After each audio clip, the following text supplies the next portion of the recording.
నమస్కారం. S9 city news కు స్వాగతం. ముందుగా ముఖ్యాంశాలు. నేట మునిగిన పంటలను పరిశీలించిన మాజీ మంత్రి కొట్టు. గమినీ ఫంక్షన్ హాల్లో మెగాస్టార్ చిరంజీవి పాటల పోటీలు. మాజీ మంత్రిపై ఫైర్ అయిన బీజేపీ నాయకులు నర్సే సోమేశ్వరరావు. పెంటపాడు మండలం కస్బా పెంటపాడు యానాలపల్లి పరిమెల్ల పడమర వెప్పరు గ్రామాల్లో ముంపునకు గురైన పంట చేలను సోమవారం మాజీ మంత్రి కొట్టు సత్యనారాయణ పరిశీలించారు. ఈ సందర్భంగా రైతులతో మాట్లాడారు. వైసీపీ హయాంలో ప్రభుత్వమే రైతులకు పంటల బీమా చేయించిందన్నారు. కూటమిలో రైతులే బీమా చేయించుకోవాలనడం హాస్యాస్పదంగా ఉందన్నారు. తమ ప్రభుత్వం దాదాపు 1000 కోట్ల క్రాప్ ఇన్సూరెన్స్ చేయించడం జరిగిందన్నారు. వర్షానికి నాట్లు మునిగిన రైతులను ప్రభుత్వం ఆదుకోవాలన్నారు. ఈ కార్యక్రమంలో వైసీపీ పట్టణ అధ్యక్షుడు కొలుకులూరి ధర్మరాజు, పెంటపాడు మండల పార్టీ అధ్యక్షుడు కైగాల శ్రీనివాస్, నాయకులు బోనం వీరయ్య, కర్రి భాస్కర్రావు, గోకా వెంకటేశ్వరరావు, మిరియాల శేషు, ఏడుకొండలు, జడ్డు హరిబాబు తదితరులు పాల్గొన్నారు.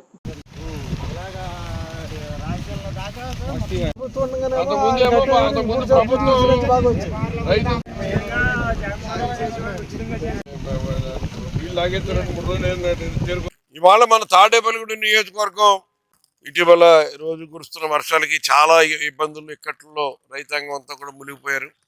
ఇటు పెంటపాడు మండలంలో లో లెవెల్ కెనాల్ నుంచి మరి కిందకి వెళ్ళవలసిన ఎక్కడికక్కడ నీళ్లు లాకపోవడం మూలంగా పొలాలన్నీ మునిగిపోయినాయి. ఇక్కడ బోడపాడు ట్రైను మరి ఎంతో మన టైంలో ఎంతో బాగు చేసి మొత్తం ఈ పొలాలు ఎప్పుడు మునగకుండా చేసాం. మళ్ళీ అక్కడ తూడు అడ్డం పడిపోతే దాన్ని పట్టించుకునేవాళ్ళు లేడు. మళ్ళీ పొలాలన్నీ ఇక్కడ యానాలపల్లి పరిమండ కే పెంటపాడు అలాగే ఇంకా పైకి వెళితే బోడపాడు కాడి నుంచి వల్లూరుపల్లి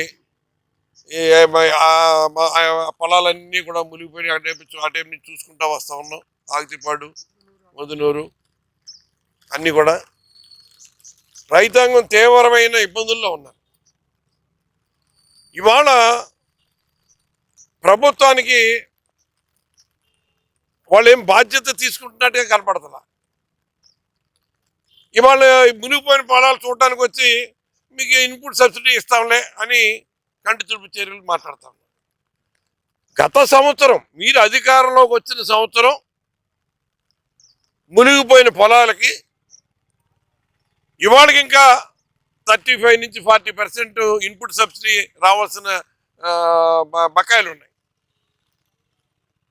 అసలు ఇంతవరకు రైతులు ఊడ్చిన తర్వాత దమ్ము చేసి ఏదో ఇంకా మనకి ఆ బెంగాల్ బీహార్ నుంచి వచ్చి పాపం ఇక్కడ ఊడుస్తున్నారు. ఆ ఊడుపులు కానీ దమ్ములకు కానీ మందు కానీ ఇతరత్ర ఎకరానికి దగ్గర 15,000 రూపాయలు ఇప్పుడు రైతు పెట్టుబడి పెట్టున్నాడు. మరి వాళ్ళు రైతు పెట్టుబడి పెడితే ఏదో ఆశతోటి కష్టపడి పండిందామన్న ఆశతోటి పెట్టుబడి పెట్టి చేస్తూ ఉంటే ఇక్కడున్న ప్రజాప్రతినిధులు ఏం ఆలోచించాలి? రైతుల సేఫ్టీ ఏంటి అన్నది. అంటే వీళ్ళు అధికారంలోకి వచ్చింది ఎంతసేపు గత ప్రభుత్వంలో రైతుకి 100% న్యాయం జరిగింది. ఇవాళకి గ్రామాల్లో ఈ క్రాపింగ్ ఇంకా బుక్ చేయలేదు ఎవరు. అక్కడున్న అధికారులు ఎవరు పట్టించుకోవట్లే. ఇంకా ఈ క్రాపింగ్ అవ్వలేదు. గతంలో ప్రతి ఆర్బీకేలోనూ కూడా అక్కడ యూరియా కానీ ఇతర ఎరువులన్నీ కూడా అక్కడ పంపించి పురుగు మందుల దగ్గర నుంచి మొత్తం అన్నీ కూడా అక్కడ విత్తనాలు వాళ్ళు ఏ విత్తనం కావాలంటే ఆ విత్తనం 3 రోజుల వ్యవధిలో నాణ్యమైన విత్తనం సీల్ చేసిన విత్తనాలు రైతులకు అందించేవాళ్ళం. ఇన్పుట్ సబ్సిడీ ఏ సీజన్లో దెబ్బతింటే ఆ సీజన్లోనే రైతుకు అందేది. ఇవాళ వచ్చి ఇప్పుడు మునిగిపోయిన పొలాలు చూసి ఇన్పుట్ సబ్సిడీ ఇప్పిస్తామని చెప్పేసి వెళ్ళిపోతున్నారు. కానీ గత సంవత్సరంలో మునిగిపోయిన ఇన్పుట్ సబ్సిడీ బకాయిలు మాట ఏంటి ఇప్పుడు వరకైనా పట్టించుకున్నారా మీరు? నేను పొద్దున్న పై అధికారులతో మాట్లాడడం జరిగింది. ఎందుకని గత సంవత్సరంలో ఇన్పుట్ సబ్సిడీలు ఇంకా రిలీజ్ అవ్వలేదు, ఎందుకని ఆగినాయి అంటే అది ఒక IAS ఆఫీసర్తో మాట్లాడడం జరిగింది. మొన్ననే ఒక 25 కోట్లు రిలీజ్ చేసామండి, ఇంకా మిగిలిన ఏమైనా ఉంటే రిలీజ్ చేసే ప్రయత్నం చేస్తాం. అంటే మీరు అలాగే చెప్పితే మాకు ఏ గ్రామంలో ఎంతమంది ఇంకా రావాల్సిందన్న లిస్ట్ రావాలంటే మీకు విలేజ్ వైజ్ ఎంతమందికి ఇంకా ఇవ్వాలో ఇస్తున్నామో ఇంత రిలీజ్ చేసామన్నది డీటెయిల్స్ పెడతామని కూడా చెప్పి తాడేపల్లిగూడెం గమని ఫంక్షన్ హాల్లో సోమవారం మెగాస్టార్ చిరంజీవి పాటల పోటీలు నిర్వహించారు.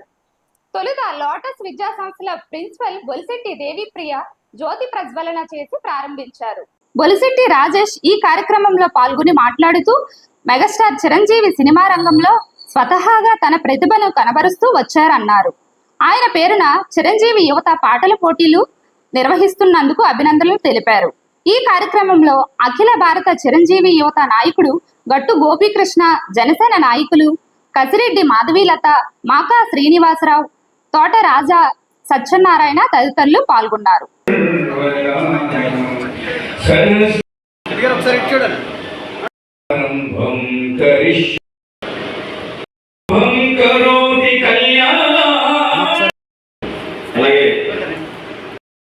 గారికి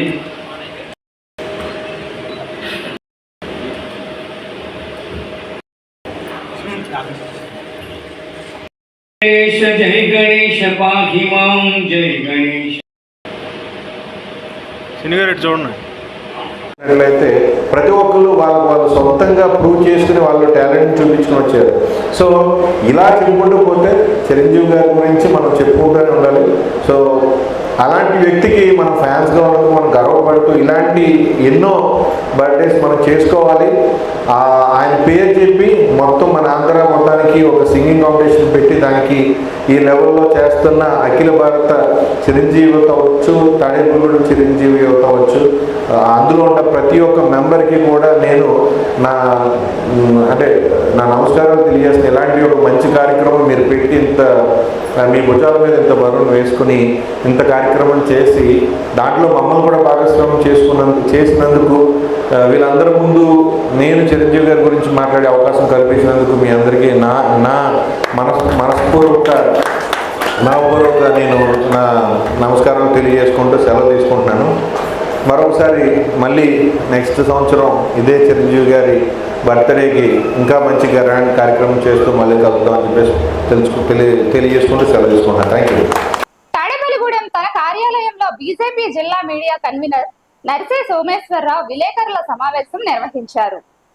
ఈ సందర్భంగా మాజీ మంత్రి కొట్టు సత్యనారాయణపై ఫైర్ అయ్యారు. తాడేపల్లిగూడానికి విమానాశ్రయాన్ని తీసుకొచ్చినందుకు కేంద్ర మంత్రి భూపతిరాజు శ్రీనివాసవర్మ గారికి, స్థానిక శాసనసభ్యులు ప్రభుత్వ విప్పు బొలిశెట్టి శ్రీనివాస్ గారికి, కూటమి నాయకులు ఛాంబర్ ఆఫ్ కామర్స్ అధ్యక్షులు భారతీయ జనతా పార్టీ అసెంబ్లీ కన్నా రేతగొడ తాతాజీ గారికి, తెలుగుదేశం ఇన్ఛార్జ్ వలవల బాబ్జీ గారికి, మరి ఈ తాడేపల్లిగూడెంలో అంటే భీమవరం వచ్చినప్పటికీ కూడా తాడేపల్లిగూడెం మీద ప్రత్యేక ప్రేమతో బొలిశెట్టి శ్రీనివాస్ గారు కేంద్ర మంత్రి వర్మ గారిని అడిగిన మేర తాడేపల్లిగూడానికి ఏమైనా ఇవ్వాలని చెప్పేసి విమానాశ్రయాన్ని కేటాయించినందుకు మేము భారతీయ జనతా పార్టీ తరఫున కేంద్ర మంత్రివర్యులు శ్రీనివాస్ వర్మ గారికి, కింజరపు రామ్మోహన్ నాయుడు గారికి, పెద్దలు ఈ రాష్ట్ర ముఖ్యమంత్రి చంద్రబాబు నాయుడు గారికి, డిప్యూటీ సీఎం పవన్ కళ్యాణ్ గారికి అందరికీ కూడా పేరు పేరున నా ధన్యవాదాలు తెలియపరుచుకుంటున్నాను. ముఖ్యంగా ఈ కూటమి ప్రభుత్వం వచ్చిన తర్వాత రాష్ట్రంలో ఎటువంటి నిధులు లేక ఇబ్బందులు పడుతున్నప్పుడు ఈ రాష్ట్రాన్ని ఆదుకోవడానికి ప్రీతం ప్రధాని నరేంద్ర మోడీ నాయకత్వంలో కేంద్ర ప్రభుత్వం అనేక నిధులు మంజూరు చేస్తూ ఉంది ఈ రాష్ట్రానికి. అందులో భాగంగానే ఈ విమానాశ్రయం కూడా. అలాగే ఈ విమానాశ్రయానికి వస్తే ఇక్కడ అభివృద్ధి జరిగితే భౌగోళికంగా తాడేపల్లిగూడెం జిల్లాకి నడిబొడ్డు సెంటరు, మంచి పేరు, మరి అందరికీ కూడా బాగుంటుందనే ఆలోచనతో ఈ కార్యక్రమాన్ని ఏమైనా అడ్డుకోవాలనే ఆలోచనతో మాజీ డిప్యూటీ సీఎం కొట్టు సత్యనారాయణ గారు అక్కడ రైతులను రెచ్చగొట్టి రైతులతో కేసు వేయించి వాళ్ళని పిలిపించి మాట్లాడి అభివృద్ధికి మోకాలు అడ్డు పెట్టడాన్ని నేను భారతీయ జనతా పార్టీ తరఫున తీవ్రంగా వ్యతిరేకిస్తూ ఉన్నాం. ఇప్పుడు కొట్టు సత్యనారాయణ గారు ఒక మైండ్గా మారుతూ ఉంటాడు. ఆయన ఎలాగంటే ఎప్పుడు ప్రెస్ మీట్ పెట్టినా ఏ చిన్న సందర్భాన్ని కూడా ఆయన బొలిశెట్టి శ్రీను గారు అవినీతి చేస్తూ ఉన్నాడు, లేకపోతే Bolisetti Seenu law and order సరిగ్గా చేయట్లేదు, బొలిశెట్టి సీను అభివృద్ధి చేయట్లేదు. గత సంవత్సరం కాలంగా బొలిశెట్టి సీను ఎమ్మెల్యే అయిన తర్వాత అనేక అభివృద్ధి కార్యక్రమాలు అయినా శంకుస్థాపన చేశారు. అవి కూడా పూర్తయ్యాయి కూడా. దానికి చిన్న ఉదాహరణ, గత 40 సంవత్సరాలుగా మా సవిత్రుపేట మా పెట్రోల్ బంక్ నుంచి శ్మశానం వరకు రోడ్డు 1,30,00,000 రూపాయల రోడ్డు అండి. 1,30,00,000 రూపాయల రోడ్డు శంకుస్థాపన ప్రారంభోత్సవం కూడా జరిగింది. అదే కొట్టి సత్యాన్ గారి టైంలో వ్యాపారస్తులు అందరూ వెళ్ళాం, రిక్వెస్ట్ చేసాం. అప్పటికి నిధులు ఉన్నప్పటికీ కూడా ఆయన కేవలం ఇక్కడ కమిషను నాకు రాదు, వ్యాపారస్తుల దగ్గర మాకు కుదరదనే ఆలోచనతో దాన్ని అలాగ ఆపేయడం జరిగింది. ఆ రోజు బొలిశెట్టి సీను ప్రచారంలో నేను నెగ్గితే మొదట ఈ రోడ్డుకి నేను శంకుస్థాపన చేస్తానని మాట ఇచ్చాడు. ఆ మాట నిలబెట్టుకున్నాడు బొలిశెట్టి సీను గారు. ఇలాగా ఆయన చేస్తున్న అభివృద్ధిని చూసి వారవలేక ఒక విమానాశ్రయం వచ్చినా ఓర్చుకోలేకపోతున్నాం, ఒక ఇండోర్ స్టేడియం వచ్చినా ఓర్చుకోలేకపోతున్నాం, ఒక జిల్లా పరిషత్ డెవలప్ చేస్తున్నా ఓర్చుకోలేకపోతున్నాం, ఒక స్విమ్మింగ్ పూల్ వస్తున్నా ఓర్చుకోలేకపోతున్నాం. అంటే ఏది అని ఏంటంటే మండే సూర్యుడు లాంటి బొలిశెట్టి సీను మీద ఉమ్మేయాలనే ఆలోచన ఆయనకి. అంత వీక్ మైండ్ ఏం కాదు బొలిశెట్టి సీను అంటే. ఒక మండే సూర్యుడు అంటాడు బొలిశెట్టి సీను. కొట్టి సత్యాన్ దగ్గర 2 గుణాలు ఉన్నాయి. ఒకటి ఏంటంటే ఒకటి ఆ కొట్టి సత్యాన. అంటే అహం, 2 అవినీతి. ఈ 2 అతనికి బాగా ఇష్టమైన పేర్లు, ఇష్టమైన ఇది. అతను చేసినటువంటి అవినీతి ఈ జిల్లాలోనే కాదు రాష్ట్రంలో ఏ నాయకుడు కూడా చేసి ఉండడు. ఇది మనం డైరెక్ట్గా కూడా మీరు అందరూ వస్తే నేను కళ్ళతో చూపిస్తాను కూడా. ఎందుకంటే 1973లో ఈలి ఆంజనేయులు గారు మనకు ఫస్ట్ ఫ్లైఓవర్ కట్టారు ఇక్కడ. ఈనాటికి కూడా ఎక్కడ కూడా చెక్కు చెదరలేదు, అద్భుతంగా ఉంది వాళ్ళు ఫ్లైఓవర్. చిన్నపాటి మరమ్మతులు జరగవచ్చు, సుమారు 60 ఏళ్ళు అవుతుంది. అది సెకండ్ ఫ్లైఓవర్ కట్టారు, 10 సంవత్సరాలు అవుతుంది. మొత్తం రైలింగ్ బాడీ అయిపోయింది, ఇనప ఊసలు బయటకు వచ్చేసాయి, సిమెంట్ తుప్పుల కింద సిమెంట్ ఇది రాలుతుంది, పాదచారులకు ఇబ్బంది ఉంది. అక్కడ వెహికల్స్ వెళ్తుంటే ఈ అదురు సౌండ్స్ కూడా విపరీతంగా ఇబ్బంది పడే పరిస్థితి. కారణం ఏంటి?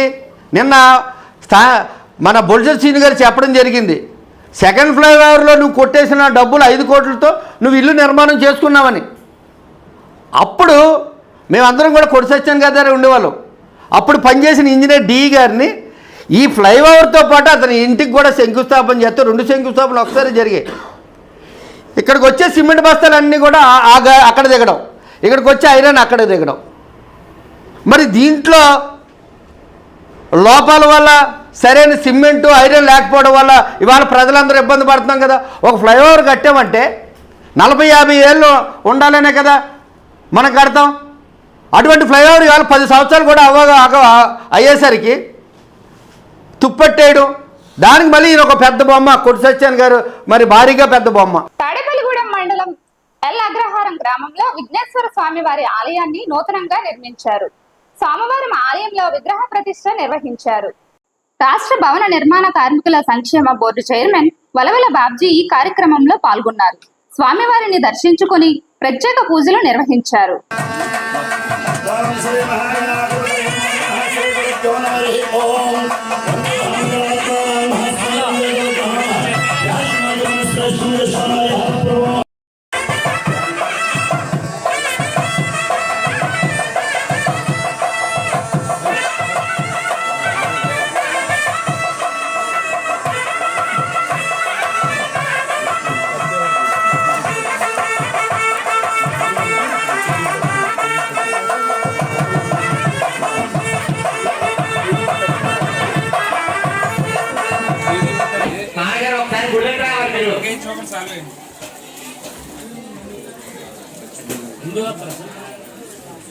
పూజ అయిన తర్వాత ఆశీర్వచనాలు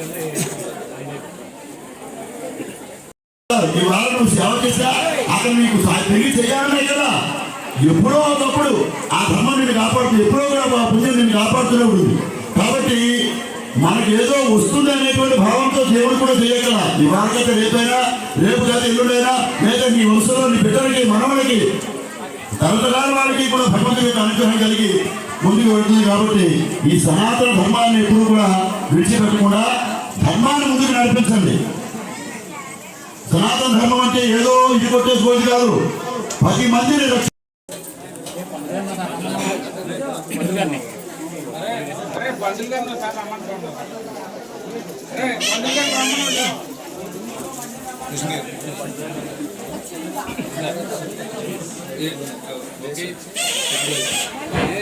ఒకసారి బుల్లెట్ రావాలి.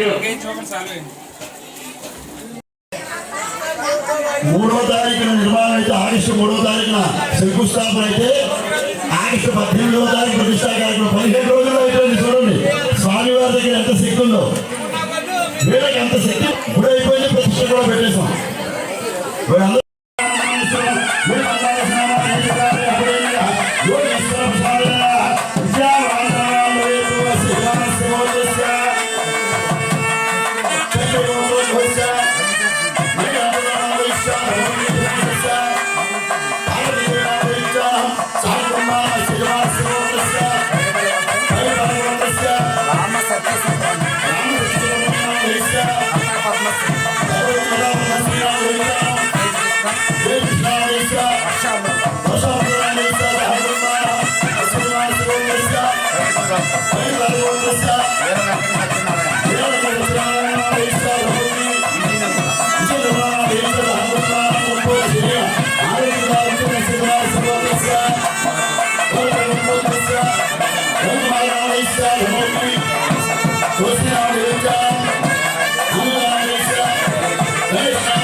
మండలంలో ఇటీవల కురుస్తున్న వర్షాలకు నేట మునిగిన వరి చేల సంరక్షణకు తీసుకోవాల్సిన చర్యలను మండల వ్యవసాయ అధికారి నారాయణరావు సూచించారు. నమస్కారం, నా పేరు నారాయణరావు, మండల అగ్రికల్చర్ ఆఫీసర్గా తాడేపల్లిగూడెంలో పనిచేస్తున్నాను. గత 2 రోజులుగా అధికంగా కురుస్తున్న వర్షాల వల్ల తాడేపల్లిగూడెం మండలంలో సుమారు ఒక 4 గ్రామాల్లో సుమారుగా 25 నుండి 30 ఎకరాలు పంట ముంపుకు గురవడం జరిగింది. అవి కూడా డ్రైన్స్ నుండి వాటర్ రిసీడ్ అయితే కొంత ప్రస్తుతానికి చేలు ముంపును తట్టుకొని బయటపడే అవకాశం ఉంది.